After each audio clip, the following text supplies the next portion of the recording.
Hello બાળકો, જય શ્રી કૃષ્ણ. કેમ છો? મજામાં બધાય? ઓલરાઈટ. હવે જુઓ, ઓલમોસ્ટ આપણું આ લાસ્ટ લેક્ચર છે પ્રવાહ વિદ્યુત current electricity chapter number 3 standard 12 એનું આ લાસ્ટ લેક્ચર છે. એમાં એક દાખલો છે એ તમારા સ્વાધ્યાયનો છે અને એક દાખલો છે એ વધારાના સ્વાધ્યાયનો છે. બંને દાખલા બે સ્ટેપના દાખલા છે, પણ આ દાખલાનો ઉપયોગ આપણે નથી કર્યો, એટલે કે આ દાખલામાં આવતા સૂત્રનો ઉપયોગ આપણે નથી કર્યો, એટલે તમને આ એક દાખલો ગણાવું છું. બાકી તમારી મેળે તમે કરી શકો એવા દાખલા છે વધારાના સ્વાધ્યાયમાં. મેં સાઈડમાં લખેલું છે 3.15, 3.20 અને 3.22. આ દાખલા છે એ તમારી મેળે ગણવાનો પ્રયત્ન કરજો. બિલકુલ આવડી જાય એવા છે, કારણ કે એ ટાઈપના દાખલા આપણે કરી નાખેલા છે બાળકો. ઓકે, હવે આ દાખલા ઉપર નજર કરો. એકદમ સીધું સાદું છે. એક પોટેન્શિયોમીટરની રચનામાં જ્યારે 1.25 વોલ્ટની એક બેટરી જોડવામાં આવે ત્યારે તટસ્થ બિંદુ 35 સેન્ટીમીટર 35 સેન્ટીમીટર મળે છે 9 પોઈન્ટ. હવે આ કોષ બદલીને બીજો કોષ લગાવતા તટસ્થ બિંદુ 63 સેન્ટીમીટર અંતરે મળે છે. તો બીજા કોષનું EMF કેટલું હશે? તો કે પહેલું EMF છે, આપણે ડેટા લખીએ તો પહેલું EMF છે એ 1.25 વોલ્ટ છે.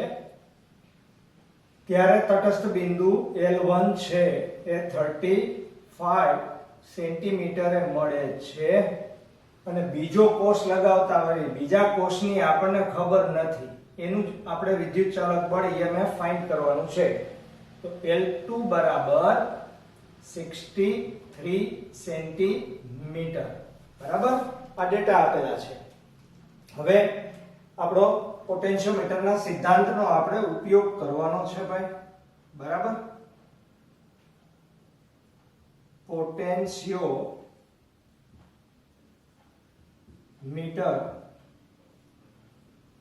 નો સિદ્ધાંત શું છે? તો કે વિદ્યુત ચાલક બળ છે એ લંબાઈના સમપ્રમાણમાં છે, અને એનું સૂત્ર ડાયરેક્ટ આપણી પાસે છે E1/E2 બરાબર L1/L2. આમાંથી આપણે E2 ને કરતા બનાવી દો તો E2 બરાબર E1L2 ના છેદમાં L1. બરાબર, અને એની કિંમત મૂકી દો તો E1 1.25 ગુણ્યા L2 63 સેન્ટીમીટર છેદમાં L1 35 થશે. અને આ બધાયનો હિસાબ તમે મારશો તો E2 બરાબર લગભગ 2.25 વોલ્ટ તમને મળશે. કેટલા વોલ્ટ મળશે? 2.25 વોલ્ટ આશરે. બરાબર, તો હવે તમે જોઈ શકો છો કે આમાં ક્યાં કઈ દમ છે, રાઈટ? તો આવા ક્વેશ્ચન લાગે મોટા, પણ એ પૂછાય તમને ગુજકેટમાં, સામાન્ય પ્રશ્નની અંદર પૂછાતા હોય. હવે પેલો દાખલાની રકમ જુઓ. રકમ જોઈને એમ લાગે ઓહો દાખલો કેવો હશે. બિલકુલ સિમ્પલ છે. આકૃતિમાં 1.5 વોલ્ટના કોષનો આંતરિક અવરોધ શોધવા માટે, એટલે આપણે આ 1.5 વોલ્ટનો આંતરિક અવરોધ શોધવો છે, એને માટે 2 વોલ્ટનો પોટેન્શિયોમીટર દર્શાવે છે. 2 વોલ્ટનો પોટેન્શિયોમીટર દર્શાવે છે, મતલબ કે આના પોટેન્શિયોમીટરના વોલ્ટેજ કેટલા છે? 2. બરાબર, એટલે કે બેટરી વધારાની 2 છે. ખુલ્લા પરિપથની સ્થિતિમાં, ભાઈ ગુજરાતી કર્યું છે ને, ખુલ્લો પરિપથ એટલે open circuit condition. Open circuit condition એટલે V E ની સ્થિતિ.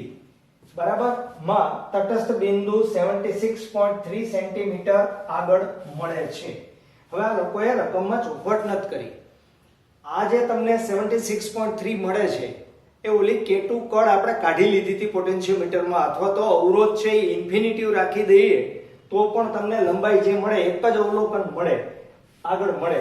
જ્યારે કોષના બાહ્ય પરિપથમાં આ 9.5 ઓહમનો જે વધારાનો અવરોધ આપણે હવે કનેક્ટ કરી દઈ, જોડી દઈ, તો ત્યારે તટસ્થ બિંદુ ખસીને કેટલું મળે છે? 64.8 સેન્ટીમીટર. એટલે પહેલી અનંતની પરિસ્થિતિમાં તમારો લંબાઈ છે એ 76.3 છે. પછીની સ્થિતિ છે એમાં 64.8 છે. બરાબર? અને કોનો આંતરિક અવરોધ શોધવાનો છે? તો કે 1.5 નો. અને તમારો અવરોધ કેટલો આપ્યો છે? કેપિટલ બાહ્ય અવરોધ 9.5 ઓહમ આપેલો છે. હવે આટલી વસ્તુ આપી દીધેલી હોય તો સૂત્ર આપણું આંતરિક અવરોધનું ડાયરેક્ટ તમે મૂકી શકો. R બરાબર R ઇન્ટુ કૌંસમાં L1 upon L2 minus 1 equal to R એટલે 9.5 into bracket 76.3 upon 64.8 minus 1 equal to 9.5. બરાબર? આ બેનો ડાયરેક્ટ તમે ભાગાકાર કરી નાખશો તો તમને મળશે 1.177. બરાબર? શું મળશે? 1.177 અને -1 equal to 9.5 અને કૌંસમાં આમાંથી આ બાદ કરો એટલે 0.177 આવે.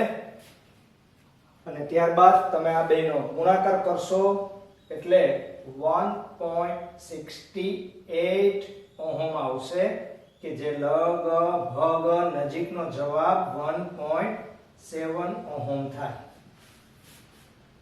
ઓકે બાળકો, ક્લિયર? હવે ધ્યાનથી બરાબર સાંભળી લ્યો એકવાર.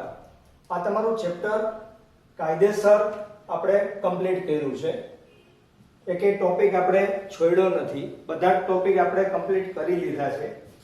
પણ આ ચેપ્ટર એટલું વૈવિધ્યપૂર્ણ છે કે કદાચ આપણે આ આખું વર્ષ આ એક જ ચેપ્ટર ભણીએ તો ખૂટે નહીં. એના એટલા MCQ, એટલા JEE ના ક્વેશ્ચન, એટલા નીટ ના ક્વેશ્ચન, એટલો બધો જથ્થો મોટો છે કે ગમે તેટલું આપણે કરીએ તો પણ એ પૂરું ન થાય. ઇન્ફિનિટિવ છે. બરાબર? તો તમારી પાસે જે પણ રેફરન્સ બુક હાજર હોય એમાંથી આના જેટલા પણ તમને ગુજકેટ, MCQ, નાના પ્રશ્ન દેખાય એ બધા પ્રશ્નો તમારી મેળે મેળે ધીમે ધીમે સોલ્વ કરવાનો પ્રયત્ન કરજો.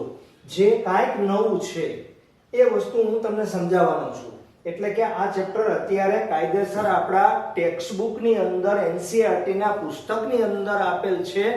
એ મોટા ભાગનું આપણે વધારાના સ્વાધ્યાય સિવાય આપણે પૂરું કર્યું. બીજું, તમારો સિલેબસ છે એ કદાચ ઘટશે તો એ પ્રમાણે આપણે કામ કરશું. પણ અત્યારે આપણે આ જે બે દાખલા પૂરા થયા પછી તમને વધારાના જે MCQ છે, સિમ્પલ MCQ, એવા MCQ પણ તમને હું એકાદ બે ચાર ગણાવું છું. કંઈક નવીન કે જે નથી આવ્યા તમારે ટાઈપ હોવી જોઈએ. એક ટાઈપનો મિનિમમ એક આપણે ગણી લીધેલો હોય તો એ ટાઈપનો બીજો ક્વેશ્ચન આવે તો આપણને પ્રોબ્લેમ ના થાય. ઓકે? તો હું ખસી જાઉં છું અને આ બે દાખલા લખી લેજો. અને જે વિદ્યાર્થીઓ હોમવર્ક નથી કરતા અથવા તો જે વિદ્યાર્થીઓ ભણતા નથી એ મહેરબાની કરી અને રેગ્યુલર થઈ જાઓ. કારણ કે આ ચેપ્ટર પછી સીધું આપણે ચેપ્ટર નંબર 4 શરૂ કરવાનું જ છે. અને રેગ્યુલર વર્ક કરતા જાઓ. ઓકે?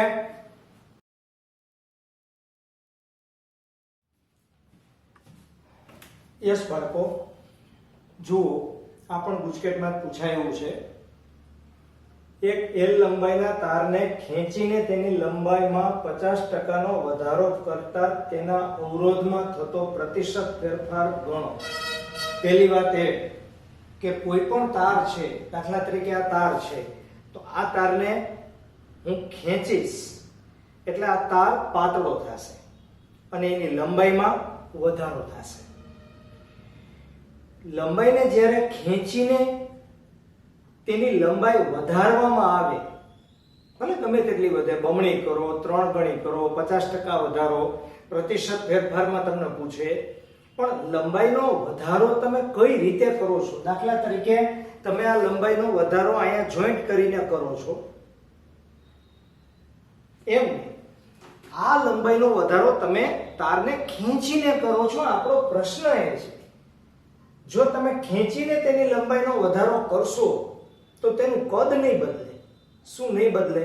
કદ. કારણ કે લંબાઈ વધશે, આડછેદનું ક્ષેત્રફળ ઘટશે. બરાબર? અને વાત છે કઈ બે ભૌતિક રાશિની? તો કે અવરોધ અને લંબાઈ.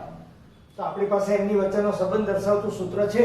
બરાબર? બહુ ડિટેલમાં નથી લખતો, પણ તમને એટલી તો ખબર પડી જાય કે R = ρ × L/A. હવે નંબરને આન તેમ બધું નથી આપતો. બરાબર? ઉપર નીચે a વડે ગુણી l વડે ગુણી નાખો તો R = ρ × L² / A × L, જ્યાં a × L છે એને શું કહેવામાં આવે? કદ. અને આ કદ છે એ જ્યારે ખેંચીને તમે લંબાઈમાં વધારો કરતા હો ત્યારે કદ હોય કેવું? અચળ. તો ρ તો ધાતુની જાત ઉપર આધાર રાખે છે, તો અચળ છે જ.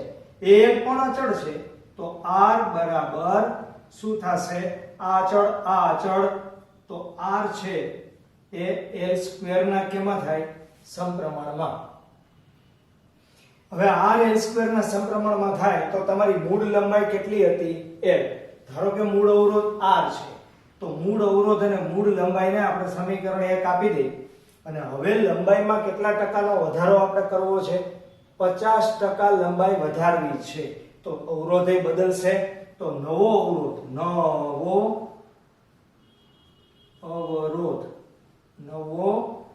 અવરોધ R dash proportional to L વત્તા કેટલા ટકા? L. 50% L તો હતો જ, એમાં 50% L નો વધારો કર્યો. જોજો બરાબર. તો R dash proportional to L વત્તા 50 છે, એને આપણે મૂલ્યમાં ફેરવીએ. પાછું ભૂલી ના જતા, છેલ્લે ગોતવાનો પ્રતિશત ફેરફાર છે, એટલે લાસ્ટમાં તમારે પાછું એનું ટકામાં રૂપાંતરણ કરવું પડશે. બરાબર? તો R ડેશ proportional to આ કેટલા થશે? 0.5. એટલે આ આખાઈનો હિસાબ મારશો તો 1.5 થાય. 1.5 L. હવે L² ના સમપ્રમાણમાં છે હો ભાઈ, એટલે અહીંયા L² આવશે. તો આના ઉપરથી શું નક્કી થયું કે R ડેશ proportional to આનો સ્ક્વેર કરો એટલે 2.25 L². બરાબર? અને સમીકરણ કેટલા આપી દયો? 2. હવે આ શોધવાનો છે, એટલે આને અંશમાં રાખીએ તો ગુણોત્તર લઈ લે તો R ડેશ ના છેદમાં R બરાબર 2.25 L² ના છેદમાં L². તેથી R ડેશ બરાબર 2.25 R. હવે સમજો, ઘણાને મોટી બાબત સમજવામાં બહુ ઇન્ટરેસ્ટ હોય, પણ નાની નાની બાબતોમાં ભૂલ કરતા હોય. આગલી વખતે 2020 ના પેપરમાં જે દાખલો તમને પૂછાયેલો હતો, એટલે કે 4 માર્કની અંદર યાદ કરો, આપણો દાખલો હતો ત્રિકોણ ટાઈપના 3 મોટા સમીકરણ બનતા હતા અને લોપની રીતે આપણે એક સમીકરણની કિંમત બીજામાં બીજાની ત્રીજામાં મૂકી અને I1 I2 I3 અથવા I1 I2 IG આપણે શોધતા હતા. યાદ કરો, એ દાખલો માર્ચ 2020 માં બોર્ડની એક્ઝામમાં હતો. પણ બોર્ડની અંદર મોટા ભાગના વિદ્યાર્થીઓ કિર્ચોફના નિયમો લગાડી દેતા હતા. કિર્ચોફના નિયમ લગાડવામાં કોઈ પ્રોબ્લેમ નહોતો, સમીકરણ એ સાચા બનતા હતા. પણ સમીકરણ બની ગયા પછી લોપની રીત જે છે એ લોપની રીતમાં કિંમત મૂકવામાં માઇનસ પ્લસની નિશાનીઓ લખવામાં ભૂલો ખૂબ જ કરતા હતા. એટલે કે નાની નાની બાબતો છે, આગળના ધોરણની બાબતો છે, એમાં વધુ ધ્યાન કેન્દ્રિત કરો. આ રકમ ઘણાને સમજાઈ જાય, આ સુધી બધું આવડી જાય, પણ હવે આ જવાબ નથી આવ્યો. એને પ્રશ્ન શું પૂછ્યો છે? પ્રતિશત ફેરફાર. પહેલી વાત તો એ છે કે તમારો નવો અવરોધ મૂળ અવરોધ કરતા 2.25 ગણો મળ્યો. કેટલા ગણો? 2.25 ગણો. પણ પ્રતિશત કીધો છે. પ્રતિશત કીધો તો જેમ તમે અહીંયા પ્રતિશત હતો અને મૂલ્ય શોધવા 100 એ ભાગ્યા એમાં 100 એ ગુણવા પડે. એટલે r' બરાબર 225% r આ થયો ફેરફાર નહીં, આટલો અવરોધ થઈ ગયો. હવે ફેરફાર તમારે જોતો હોય તો ટકાવારીની દ્રષ્ટિએ ઓરિજિનલ લંબાઈ તમારી કેટલા ટકા કહેવાય? 100%. એમાં તમે 50% નો વધારો કર્યો છે. એટલે તમારી મૂળ તમારો અવરોધ છે એ પણ કેટલા ટકા હતો? 100%. મૂળ લંબાઈ 100%. લંબાઈમાં 50% નો વધારો કરતા અવરોધ 250% થયો. તો એમાં વધારો કેટલો થયો? તો કે 250% માંથી 100% તમે બાદ કરી નાખો એટલે 125% નો વધારો થયો. હવે તમને ટૂંકી રીતે બતાવું કે આ r છે એટલે કે કોઈ એક ભૌતિક રાશિ બીજી ભૌતિક રાશિના વર્ગના સમપ્રમાણમાં હોય. એક ભૌતિક રાશિ બીજી ભૌતિક રાશિના વર્ગના સમપ્રમાણમાં હોય અને બીજી ભૌતિક રાશિમાં 1%, 2%, 3%, 4%, 5%, 6, 7, 8 ને 9% નો વધારો થાય. એટલે કે 1 થી 9% નો વધારો લંબાઈમાં થાય તો સામે અવરોધમાં તેનાથી બમણો વધારો થાય. એટલે કે ધારો કે તમને એવું પૂછે એક તારની લંબાઈનો વધારો 1% કરવામાં આવે છે તો તેના અવરોધમાં થતો પ્રતિશત ફેરફાર કેટલો? તમારે ગણવાની 2% જોઈએ. ડબલ 2% હોય તો 4%, 4% હોય તો 8%, 8% હોય તો 16%, 9% હોય તો 18%, પણ 10% હોય તો 20% નહીં. 10% થી તમારે ગણતરી કરવી પડે. 10% તમે લઈને ગણતરી કરશો તો 21% આવશે. એટલે કે તમે 10% કરતા આગળ જતા જાશો, 9% કરતા આગળ જતા જાશો, એમ અવરોધનું ટકાવાર પ્રમાણ ઘણું બધું વધતું જાય. જુઓ 125% આવ્યું, તમે લંબાઈમાં કેટલાનો વધારો કર્યો? 50% નો. તો તમારા અવરોધનો કેટલા ટકા વધારો આવ્યો? 125% આવી ગયો સીધો. બરાબર. દાખલા તરીકે તમે 25% નો વધારો કરો, અહીંયા 50% કર્યો એમ બદલે કેટલા? 25% નો વધારો કરો તો સામાન્ય રીતે 50% થાય અવરોધ. 50% કરતા વધશે ને, કારણ કે 10% માં 21% થઈ જાય છે. રાઈટ? તો તમે અહીંયા અલગ અલગ ટકા લઈને આ બધા ગણતરી કરજો એટલે તમને ખ્યાલ આવી જશે. ઓકે? પણ મેં ટૂંકી રીત કઈ બતાવી? 1 થી 9% હોય તો સીધો આવો સંબંધ હોય તો બમણો વધારો થાય. બરાબર? પણ ધ્યાન રાખવાનું. ઓકે? હવે સામે જુઓ, એક સિમ્પલ આકૃતિ છે. જોતા એમ લાગે છે કે સિમ્પલ નથી, પણ હું તમને હમણાં કહીશ એટલે તમે કહેશો કે ના ના ના આ 100% સિમ્પલ આકૃતિ છે. પહેલો તો પ્રશ્ન, a અને b વચ્ચેનો સમતુલ્ય અવરોધ a અને b, એટલે a અને b સિવાયના ઘટકો છે એનો પહેલા હિસાબ કરવાનો છે આપણે. તો અહીંયા 10 ને 10 બે કેમાં મને કહો તો? એ ભાઈ સમાંતરમાં છે યાર. સમાંતરમાં બે સમાન અવરોધ હોય તો તેનો કુલ અવરોધ કેટલો થાય? અડધો, એટલે કે 5%. અડધો એટલે 5 ઓહમ, સોરી. અને અહીંયા 5 ઓહમ. તો આ 5 ઓહમ થશે ને આ 5 ઓહમ થશે. યાદ રાખજો, આ 6 અને આ 6 એ બે કેમાં છે? ભાઈ સમાંતરમાં. તો 6 6 એટલે 3 થાય. 6 6 એટલે શું થાય? 3. તો અહીંયા 3, આ પણ કેટલા? 3, આ 8, આ 5, આ 5. હવે જુઓ આપણે એને મળી ફેડી નાખીએ. આ A બિંદુ છે એને અહીંયા રાખો, B બિંદુને સામે રાખો, બરાબર? C બિંદુને ઉપર રાખો, D બિંદુને નીચે રાખો. નથી લાગતું કે આ વિસ્તરણની થવાની તૈયારીમાં છે? આ બે બિંદુ વચ્ચેનો અવરોધ 8 ઓહમ છે. ઈ બે બિંદુ એટલે ક્યાં? તો કે C અને D. આ બે બિંદુ ક્યાં? તો કે A અને B. તો A અને C, A અને C વચ્ચે કેટલો? 10 અને 10 એટલે કેટલો મને કયો? 5 ઓહમ. આ પણ 5 ઓહમ. પછી C થી D, C થી D, તો C થી D તો 8 ઓહમ છે. હવે C થી B, આ C થી B, C થી B કેટલો દેખાય છે? 3 ઓહમ છે ને. હવે B થી D, આ 6 6 3 થઈ ગયા ને, આ 3. તો હવે તમને નથી લાગતું કે આ 5 3 5 3 5 તૃતીયાંશ બરાબર 5 તૃતીયાંશ નો મતલબ આ વેસ્ટર્ન બ્રિજ કેવો થયો? સંતુલિત. બરાબર. તો સંતુલિત વેસ્ટર્ન બ્રિજ હોવાથી શું થશે? 8 ઓહમ છે એ નીકળી જશે, કારણ કે આ બેના પીડી કેવા થઈ જાય? સરખા. તો 8 ઓહમ તમારો ગયો ગાતો. તો હવે ઈ જો નથી એમ સમજી લ્યો તમે, તો 5 ને 3 કેટલા થઈ જાય? 8 થાય, કારણ કે આ બે શ્રેણીમાં છે ને. હવે આ બે પણ શ્રેણીમાં, તો ઉપર કેટલા? 8. મોઢે કરવાનો પ્રયત્ન કરો.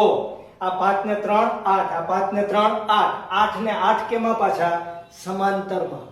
8 ને 8 કેમાં? સમાંતરમાં. તો એનો જવાબ કેટલો આવશે? કેટલો આવશે?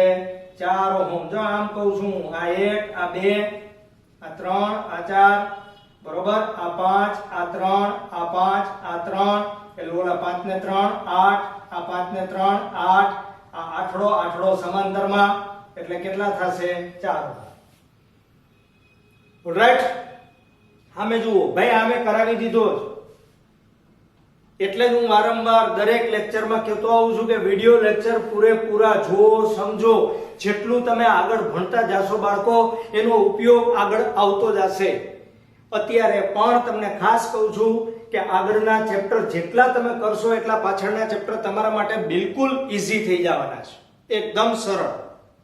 તમારે બહુ ઓછી મહેનત કરવી પડશે.